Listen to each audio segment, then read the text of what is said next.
अस्सलाम वालेकुम dear CS student.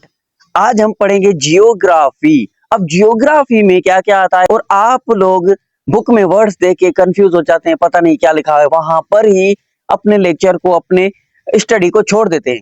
लेकिन यहाँ पर आज मैं इसी तरीके से पढ़ाऊंगा।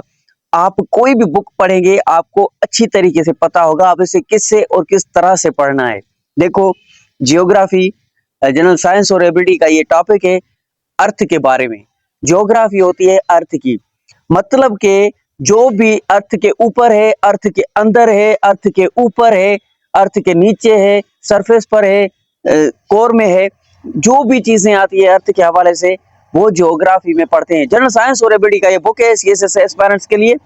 अगर कोई भी ज्योग्राफी पढ़ना चाहता है तो उसके लिए ये लेक्चर बहुत ही मुफीद होगा। आप यहाँ पर समझें, सबसे पहले देखो, आप लफ्ज देखते हैं ना वर्ड बुक में या कहीं पर भी लिखा होता है लिथोस्फेयर, एटमॉस्फेयर, हाइड्रोस्फेयर, बायोस्फेयर।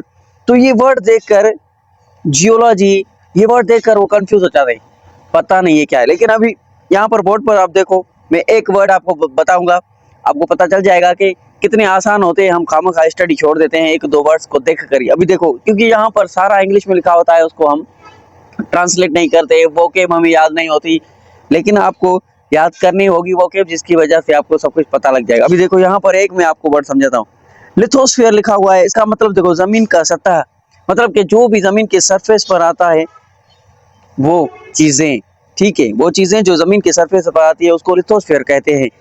यहाँ पत्थर वाली लेयर, जहाँ जमीन की जो पत्थर वाली लेयर है, जहां पर भी सतह है वो पत्थर की है, उसको लिथोस्फीयर कहा जाता है। देखो, अभी हम इस टॉपिक को शुरू करते हैं, लास्ट तक जरूर देखिए, आपको पता चल जाएगा। अगर आपको वोकेब चाहिए इस टॉपिक की, जो भी मैं पढ़ाऊंगा सारी, तो उसके लिए कमेंट करें, मैं आपको लिस्ट सेंड कर देता हूँ। चलो शुरू करते हैं। तो आज का हमारा टॉपिक है जियोग्राफी। अब जियोग्राफी में क्या क्या आता है? जो जियोग्राफी का मतलब है अर्थ की साइंस। अब देखो, अर्थ साइंस मतलब जमीन के मुतालिक इल्म, जमीन के मुतालिक इल्म, जमीन के बारे में हम जो भी स्टडी करते हैं उसको अर्थ साइंस बोलते हैं। ये साइंस उन तमाम चीज़ों को कवर करती है जो ज़मीन पे या ज़मीन के आसपास होती है और ज़मीन के अंदर होती है, ज़मीन के बाहर होती है। जो भी ज़मीन के रिलेटेड चीज़ें होती है उसको अर्थ साइंस बोलते हैं। पता चल गया जियोग्राफी और अर्थ के बारे में क्यों पढ़ते हैं और क्या चीज़ें, ठीक है। अभी आगे चलते हैं। अब आगे देखो, बुक में आप जनरल साइंस और एबिलिटी के बुक में भी लिखा होगा लिथोस्फेयर, एटमॉस्फेयर, हाइड्रोस्फेयर, बायोस्फेयर, ये सारे वर्ड्स लिखे हुए हैं। ये कंफ्यूज मत हो, अभी मैं बहुत ही जबरदस्त तरीके से समझाने जा रहा हूँ। आखिर तक वीडियो देखेंगे तो आपको अच्छी तरीके से पता चलेगा कि हमने क्या क्या पढ़ा। शुरू में बीच में छोड़ जाएंगे तो कंप्लीट लेक्चर नहीं होगा, आपको कंप्लीट नॉलेज नहीं मिलेगी। अभी देखो, लिथोस्फेयर का मतलब होता है जमीन का सतह, सरफेस या पत्थर वाली लेयर। अब ये लेयर्स होती है जमीन की, नीचे भी आसमान पर भी, ये भी हम पढ़ेंगे, पर आप गौर करें, पढ़े लेक्चर्स को समझे, ठीक है। अभी लिथोस्फीयर मतलब कि जमीन के सरफेस पर, ऊपरी हिस्से पर जो भी चीजें मौजूद है उनके बारे में हम पढ़ते हैं, उसको लिथोस्फीयर कहते हैं, ठीक है। उसके बाद एटमॉस्फेयर आता है, हवा और गैसों की लेयर जो जमीन को गहरे होती है। अब ये अर्थ है गोल, ठीक है, इसके ऊपर 10 किलोमीटर ऊपर एक लेयर है इस तरह से गोल जमीन के, फिर उसके ऊपर एक और लेयर है, फिर उसके ऊपर एक और लेयर है। तो ये लेयर से किसी को थर्मोस्फेयर कहते हैं, किसी को स्ट्रेटोस्फेयर कहते हैं।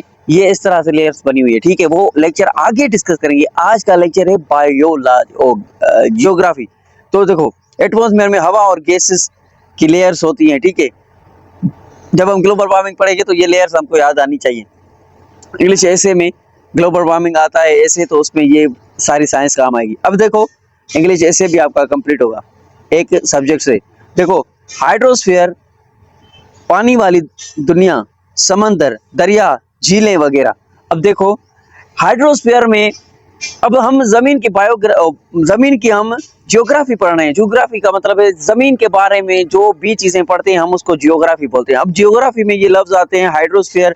हाइड्रोस्फीयर मतलब कि वो हम चीजें पढ़ेंगे, पानी वाली दुनिया, जैसे कि समंदर के बारे में पढ़ेंगे, दरियाओं के बारे में पढ़ेंगे, मतलब कि पानी जमीन पर जहां जहां पर है उनके बारे में पढ़ेंगे, उसको हाइड्रोस्फीयर कहा जाता है।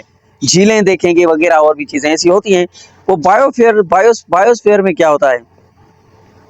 देखो बायोस्फीयर में जिंदा चीजें, इंसान, जानवर, पौधे, पौधे भी एक सांस लेते हैं, इनहेल और एक्सहेल करते हैं, जिसकी वजह से हम इंसान भी एक्सहेल और इनहेल करते हैं, सांस अंदर बाहर लेते हैं। देखो बायोस्फीयर में आता है इंसान, जानवर, पौधे, ये चीजें, ठीक है। उसके बाद आते हैं स्पेस बियॉन्ड, आसमानी दुनिया। स्पेस बियॉन्ड भी एक लफ्ज लिखा हुआ है यहाँ पर। आसमानी दुनिया, तारा, तारे, चांद, सूरज, गैलेक्सीज, इनके बारे में जो हम स्टडी करते हैं, आसमानी दुनिया के बारे में, जो भी हम स्पेस के बारे में डिस्कस करते हैं, उसको स्पेस बियॉन्ड बात करते हैं, ठीक है।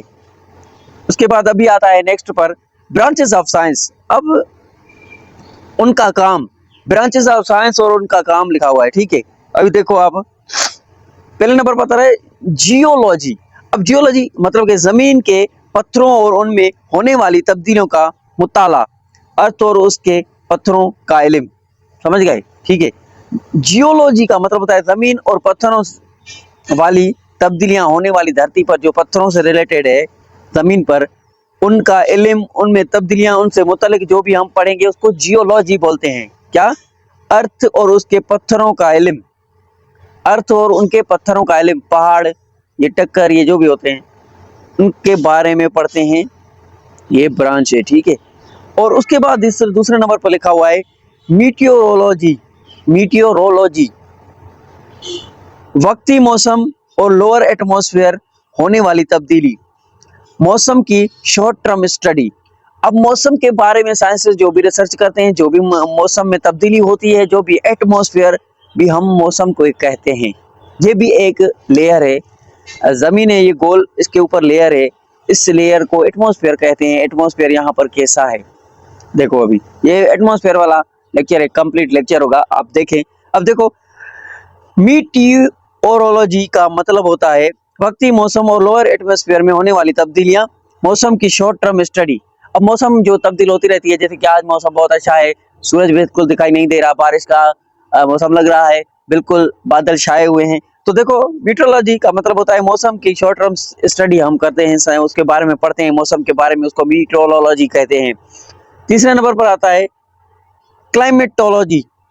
अब लंबी ड्यूरेशन, बहुत ही शॉर्ट टर्म, ये है लॉन्ग टर्म। अब देखो लंबी ड्यूरेशन के लिए मौसम और हवा पानी की स्टडी करना, हम उसको क्लाइमेटोलॉजी कहते हैं। देखो लॉन्ग टर्म के लिए, शॉर्ट टर्म के लिए मीटरोलॉजी और शॉर्ट टर्म के लिए जी क्लाइमेटोलॉजी, क्लाइमेटोलॉजी, ठीक है। लॉन्ग टर्म क्लाइमेट और एनर्जी मॉइस्चर्स बैलेंस का इल्म, ठीक है।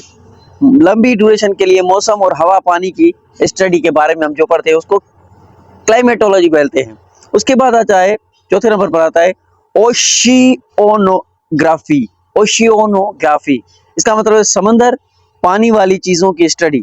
अब सारे से जो भी पानी से रिलेटेड रिसर्च करते हैं उसको ओशियोनोलॉजी कहते हैं। अब हम पानी से रिलेटेड जो भी रिसर्च आज तक हुई है, आगे होगी, मौसम के बारे में जो भी हमने अभी टर्मिनोलॉजी, ये वर्ड्स पढ़े, जो भी तब्दीली होगी अभी न्यू होगी, जहाँ पहले वाली जो भी होगी रिसर्च जो साइंटिस्ट करते हैं समंदरों पर, पानी पर, तो वो स्टडी जो होती है उसको ओशियोनोलॉजी कहते हैं। ओशियोनोलॉजी कभी कहीं पर भी आ जाए तो समंदर से मुतालिक इल्म हम लिखा होगा उसके उसमें, ठीक है। तो इम्पोर्टेंट फैक्ट अबाउट अर्थ, जमीन के अहम हकाइक, ठीक है, फीचर्स। देखो अभी ये जमीन गोल है, ठीक है, इसके माप तोल, ये गोल कितनी लंबी है, ये सेंटर से लेके साइड तक कितनी लंबी है, और नॉर्थ पोल से लेकर ये से साउथ पोल तक कितनी लंबी है, ये सारी चीजें अभी हम पढ़ेंगे। देखो लेक्चर बड़ा हो जाएगा, ठीक है, हो जाए भले। अब देखो इक्वेटर रेडिएशन, मिलते हैं अगले वीडियो पे, नेक्स्ट वीडियो में। वीडियो बहुत लेंथी हो जाएगा, तो नेक्स्ट वीडियो में आपको ये मैं आगे आपको पढ़ाता हूँ, ठीक है, इंपोर्टेंट अर्थ के फैक्ट।